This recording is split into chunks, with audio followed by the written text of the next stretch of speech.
2025 সালের নভেম্বর মাস শেষ হতে চলেছে, ডিসেম্বর মাস আসার জন্য প্রস্তুত। ডিসেম্বর মাসের শুরুতে দেশে আধার কার্ড থেকে শুরু করে এলপিজি পর্যন্ত বেশ কিছু নিয়মে বড়সড় পরিবর্তন আসতে চলেছে। 2025 সালের 1 ডিসেম্বর থেকে এই নিয়মগুলির পরিবর্তন আপনার জীবন ও পকেটের উপর চাপ সৃষ্টি করতে পারে। আসুন জেনে নেওয়া যাক ডিসেম্বরের প্রথম দিন থেকে কোন কোন নিয়মে পরিবর্তন হতে চলেছে। পিটিআই এর একটি রিপোর্ট অনুযায়ী ভারতীয় স্বতন্ত্র পরিচিত কর্তৃপক্ষ আধার কার্ডের কাঠামোর পরিবর্তনের কথা ভাবছে। নতুন কার্ডে শুধু কার্ডধারীর ছবি এবং একটি কিউআর কোড দেখা যাবে। আধার কার্ড থেকে আপনার নাম, ঠিকানা এবং 12 অঙ্কের আধার নম্বরের মতো ব্যক্তিগত তথ্যগুলি তুলে নেওয়া হবে। ইউআইডিএআই সিইও ভুবনেশ কুমারের মতে, ডিসেম্বর 2025-এ কর্তৃপক্ষ নতুন নিয়ম আনার পরিকল্পনা করছে, যাতে তথ্যের অপব্যবহার বন্ধ করা যায় এবং হোটেল, ইভেন্ট অর্গানাইজার এবং অন্যান্য সংস্থাগুলির দ্বারা অবৈধ অফলাইন যাচাইকরণ পদ্ধতি রোধ করা যায়।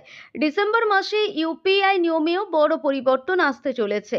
নতুন ইউপিআই নিয়মগুলিতে 31 ডিসেম্বর 2025 থেকে কার্যকর হতে চলেছে, যার মাধ্যমে ব্যবহারকারীরা তাদের সমস্ত অটোপে ম্যান্ডেট একটি একক ইউপিআই অ্যাপ থেকে পরিচালনা করতে পারবেন। National payments corporation of India দ্বারা ঘোষিত এই পরিবর্তন ব্যবহারকারীদের একটি অ্যাপ থেকে অন্য অ্যাপে ম্যান্ডেটগুলি স্থানান্তরিত করতেও সাহায্য করবে এবং কিছু লেনদেনের জন্য ফেস ও বায়োমেট্রিক প্রমাণিতর মতো নতুন নিরাপত্তা বৈশিষ্ট্য নিয়ে আসবে।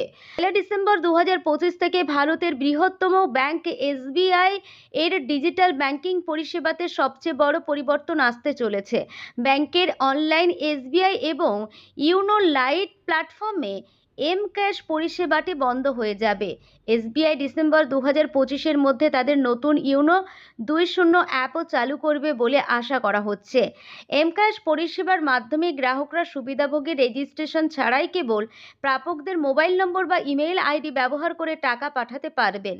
এখন সেই পরিষেবা পুরোপুরি বন্ধ করা হচ্ছে। 1 ডিসেম্বর 2025 থেকে সরকারি কর্মীদের জন্য ইউনিফাইড পেনশন স্কিমের বিকল্প বেছে নেওয়ার সুযোগটি বন্ধ হয়ে যাবে।